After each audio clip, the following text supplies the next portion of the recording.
Good afternoon छात्रों।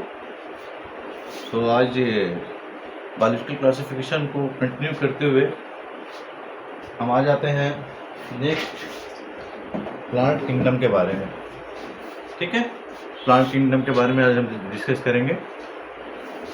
पिछले class में मैंने बता दिया था कि टोटली बायोलॉजिकल क्लासिफिकेशन को आपको जो है वाइटिकर ने 1969 जो बताया था, मोनेरा, प्रोस्टिया, फंजाई, प्लेंटियर, एनिमेलिया, उसको कंटिन्यू करते हुए आज हम डिस्कस करेंगे प्लांट किंगडम के बारे में। Plant kingdom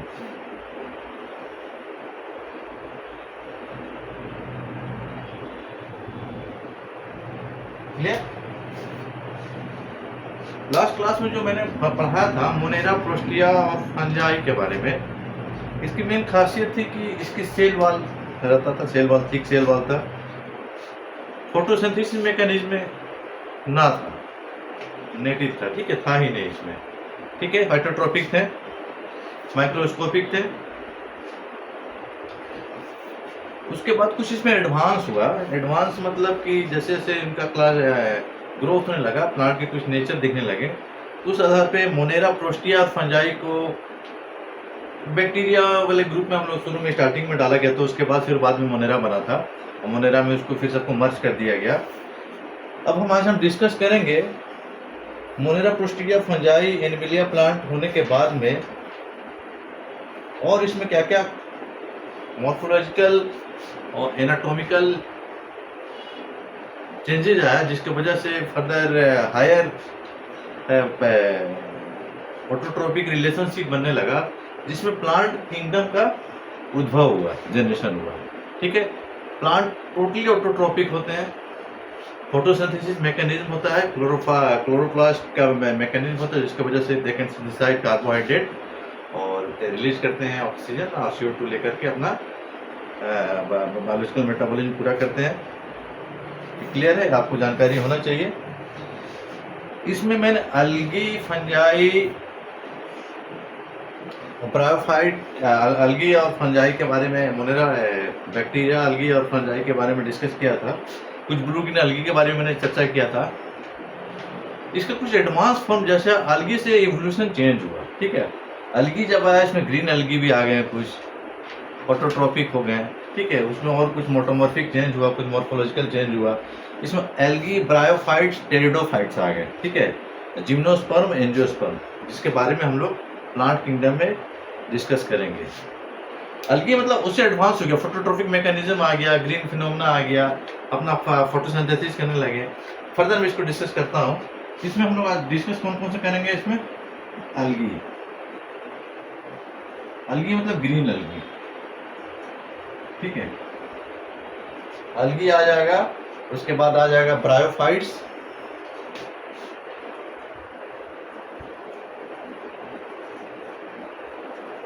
pteridophyte,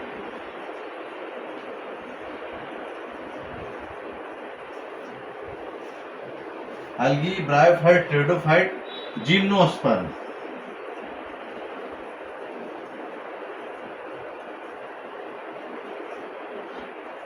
last most advance form of plant kingdom के जो स्पीसीज हैं, ये एंजियोस्पर्म।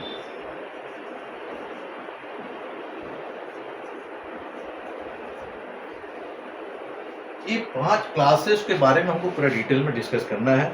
इससे क्वेश्चन नेट में भी आते हैं और CBSE +2 में भी आते हैं।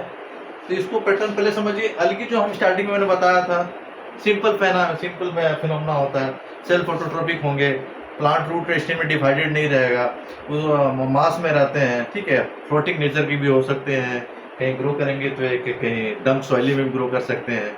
जहाँ इनको फूड न्यूट्रिशन मिला, सोलर रेडिएशन मिला, they can synthesise their food. ठीक है, क्लियर, वो सिंपल मैकेनिज्म है। उसके बाद आ जाता है टेरिडोफाइट के बारे में। उसमें और कैरेक्टर क्या होती है कि कुछ में कलरिंग पैटर्न होता है, कुछ में वेजिटेटिव पैटर्न होता है, इसको भी आपको याद रखना है। ठीक है, साइज है, शेप है। ठीक है, ब्रायोफाइट्स और टेरिडोफाइट्स में हम आ जाते हैं। ब्रायोफाइट्स में कहता है कि प्लांट आर डिफरेंशिएटेड होंगे, रूट स्टेम्स और लीफ में डिफरेंशिएटेड होंगे। ठीक है, लेकिन इनके मैकेनिज्म अलग होगा, अल्टरनेशन ऑफ जनरेशन अलग होगा। ठीक है, डाइमॉर्फिक होंगे, asexual to sexual, sexual to asexual, बहुत से प्लांट के नेचर के बिहेवियर दिखाएंगे सेक्सुअल बिहेवियर में, उसको हम फर्दर आगे से इसको डिफाइन करते हैं। ठीक है, ये पूरे सिस्टम को जिन्होंने पहले समझाया था ना, पूरे सिस्टम को आर्टिफिशियल क्लासिफिकेशन के तौर पे हम लोगों ने समझाया था। इसे बताया था लीनियस ने पहले बताया था, आर्टिफिशियल कुछ मतलब सिंपल उसका कैरेक्टर देख करके, कलर, साइज, शेप, मॉर्फोलॉजी देख करके पहले आर्टिफिशियल ग्रुप में बताए थे। आर्टिफिशियल लीनियस ने किया था, लीनियस साइंटिस्ट है, इन्होंने सबसे पहले डिफाइन किया था आर्टिफिशियल नोमेनक्लेचर के बारे में। Simple colour pattern, number, shape और हैबिटेट के आधार पर उन्होंने बताया था लीनियस ने। ठीक है, उसके बाद आर्टिफिशियल सिस्टम में बहुत से कुछ मॉर्फोलॉजिकल और सेक्सुअल कैरेक्टर को इन्होंने नहीं डाला था। उसके बाद जो चर्चा हुई भाई आर्टिफिशियल में तो हम कर देंगे, अब मॉर्फोलॉजिकल बहुत से प्लांट जैसे पैराफाइट, सेरिडोफाइट के बहुत से अल्टरनेशन मिलते हैं, सेक्सुअल बिहेवियर थोड़ा अलग होता है, तो उसको डिफाइन करने के लिए फिर आपस में डिस्कस होने लगा बोटानिकल सोसाइटी में कि नहीं, ये लीनियस सर ने बहुत क्लियर कॉन्सेप्ट नहीं दिया, उसको और इसमें स्टडी करके नोमेनक्लेचर में और थोड़ा डिफाइंड होना चाहिए। तो उसके बाद नाम आया नेचुरल क्लासिफिकेशन सिस्टम आया। ठीक है, ये तो artificial Linnaeus, natural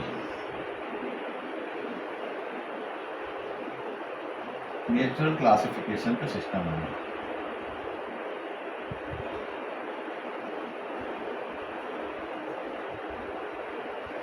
natural classification system में उन्होंने क्या क्या देखा, कुछ ऑर्गेनिज्म जो है ना, जो इसमें मैंने डिफाइन किया, उसकी मॉर्फोलॉजी और उसकी फीडिंग हैबिट, उसके सेक्सुअल बिहेवियर में थोड़ा फर्क दिखा। ठीक है, उस आधार पे कुछ अल्ट्रा उन्होंने जो बताया, इनके साइंटिस्ट मैं नाम बता दे रहा हूँ, बेंथम एंड हुकर नाम थे, एक जर्मन के बेंथम थे और हुकर थे। ठीक है, बेंथम एंड हुकर ने, आ सकता है आपके लिए, नीट के लिए भी जरूरी है, natural classification system Bentham and Hooker ने दिया था।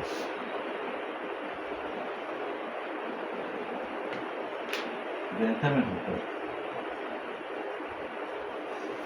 ह्यूमन कलर, साइज से देखने के अलावा और क्या क्या उन्होंने देखा, जिसके आधार पर पूरा क्लियर हो गया कि नहीं, इससे हमारा कॉन्सेप्ट क्लियर नहीं होगा, इसमें और भी बहुत सारे मॉर्फोलॉजी में चेंजेस है जिसको डिफाइन करना जरूरी है। उन्होंने क्या देखा, anatomy, physiology, ultra structure, embryology, ठीक है, ये सब बिहेवियर देख करके इन्होंने नेचुरल क्लासिफिकेशन सिस्टम को डिफाइन किया। इसी के आधार पर नेचुरल टेक्सोनॉमी बना, उसी में ऑब्जर्व किया गया monocotyledons, dicotyledons, seed bearing plants, flower bearing plants. ठीक है, इसी को आज भी हम फॉलो करते हैं। आगे बढ़ते हैं।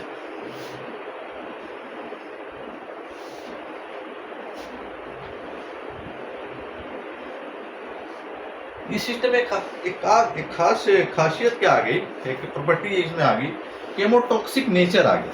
ठीक है, केमोटॉक्सिसिटी केमोटॉक्सिनोमी की क्या आवश्यकता पड़ी, केमोटॉक्सिनोमी में अब उसकी केमिस्ट्री पे उन्होंने अध्ययन किया।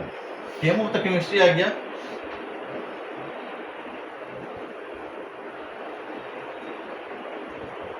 केमोटॉक्सिनोमी। ठीक है, केमोटॉक्सिनोमी में केमिस्ट्री उसके अध्ययन किया। केमोटॉक्सिनोमी केमिकल कॉन्स्टिट्यूएंट प्लांट के क्या है, उसका इवोल्व क्या होता है, बाई प्रोडक्ट क्या देते हैं, नेचर से क्या लेते हैं। ठीक है, इस आधार पे भी ये वाला फंडा उन्होंने बेंथम एंड हुकर लास्ट में फर्दर एनालिसिस करके डाले इसको। तो हम लगते हैं ये बेसिक फंडा था, इसको आपको जानना जरूरी था। ठीक है, अब हम आ जाते हैं अलगी के बारे में।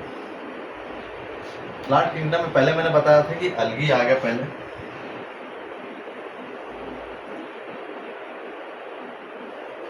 ठीक है, अलगी की खासियत क्या है, पहले बता, अलगी और क्लोरोफिल बेरिंग प्लांट्स। ठीक है, सिंपल होंगे, थैलाकॉइड्स होगा, पूरा भरा रहेगा। ठीक है, ऑटोट्रोपिक होंगे और इक्विटिक भी होंगे, इक्विटिक मोस्टली सब होते हैं। क्लोरोफिल होगा, ऑटोट्रोपिक होंगे, फ्लोटिंग बिहेवियर ज्यादा होता है, खासियत है इसकी। ठीक है, थैलाकॉइड्स होगा, क्लोरोफिल्स के बारे में डिस्कस करेंगे ना। क्लोरोफिल्स ग्रीनिश के जितने भी हरियाली, हरा रंग, क्लोरोफिल्स में थैलाकॉइड्स होता है, एक मेम्ब्रेन होता है जिसमें मैकेनिज्म होता है क्लोरोप्लास्ट को आपस में फोटोसिंथेसिस मैकेनिज्म प्रोसेस को कंप्लीट करने का, थैलाकॉइड्स होगा। That will study in further class. Clear? और केस में खासियत मिला उनमें, बहुत से इसमें मेरीन भी होते हैं, ऑटोट्रोपिक होंगे, मास में मिलते हैं, सोसाइटी मतलब मास में भी मिलेंगे, लंप में मिलेंगे, ठीक है, ऑटोट्रोपिक होंगे, ठीक है। मेरीन मेरीन वाले जो ज़्यादा मिलते हैं फोटोसिंथेसिस में काफ़ी मदद करते हैं, ठीक है। मेरीन बीवर के भी होंगे, फ्रेश वाटर भी होंगे,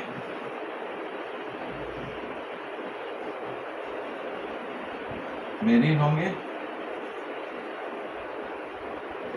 नोट कीजिएगा, ऑटोट्रोपिक है, मेरीन रहेंगे। इसमें कुछ कुछ मैंने लाइकेन का भी डिस्कस किया था, कुछ कुछ लाइकेन बीवर के भी आ जाते हैं, जिसमें ऑटोट्रोपिक एल्गी होगा, हेटरोट्रोपिक फंजाई होगा, कोरिलेशन करके प्लांट के साथ म्यूटेलिटिक रिलेशनशिप बना करके प्लांट को सर्वाइव करते हैं, प्लांट भी ग्रो करता है, ठीक है। इसमें फंगल बिहेवियर भी आ जाता है, आपको मैंने बताया था, ठीक है।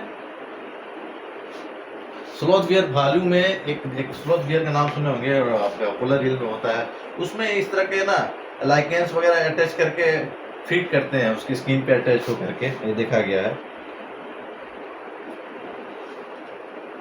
अलगी कॉलोनी अलग अलग सब वैरायटी की होती है, उसका नोमेनक्लेचर अलग अलग होता है, ठीक है। उसमें वॉलबॉक्स आएगा, और जो सी जिसका मैंने डिस्कस किया था, सी में जो होंगे वॉलबॉक्स है आपका फ्लेमेटेनियस फॉर्म में जो रहेंगे उसको हम इलियोथ्रिक्स बोलेंगे, स्पाइरोगैरा आएगा। इसको कुछ कुछ हम कॉन्सेप्ट में आगे पढ़ाऊंगा, कौन कौन से एग्जाम्पल आएंगे बता दे रहे हैं। वॉलबॉक्स, स्पाइरोगैरा,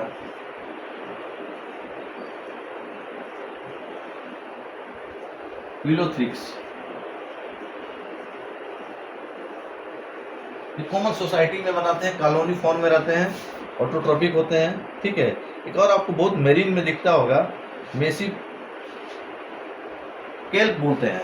मेरीन जो अलगी मास में मिलते हैं ना, जो उसको हम लोग वर्ड बोलते हैं केल, एक नीट के लिए इंपॉर्टेंट है, केल्प वर्ड आता है, KELP, केल्प। मेरीन अलगी जो मास में मिलते हैं उसको केल्प बोलते हैं, ठीक है, याद रखिएगा। केल्प पूछा जाता है बहुत सारे एग्जामिनेशन में, ठीक है। इसमें कॉमन रिप्रोडक्टिव हैबिट होता है, जूस्पोर होगा, उसके बाद से फिलामेंटेनियस होंगे, फ्लोट करेंगे, एसेक्सुअल बना करके आपके स्पोरोंगिनिया फर्दर फ्लोट करके जूस्पोर बनाएगा, जूस्पोर बन करके आपस में फ्यूजन करके टू गेमेट बनाएंगे और अपना सेक्सुअल मैकेनिज्म को पूरा करते हैं। तो आज का हम यही रखते हैं, नेक्स्ट क्लास में इसका फर्दर वाला जो पार्ट है ना उसको हम पूरा कराएंगे। तो जो मैंने पढ़ा है उसको फॉलो कीजिए। Thank you.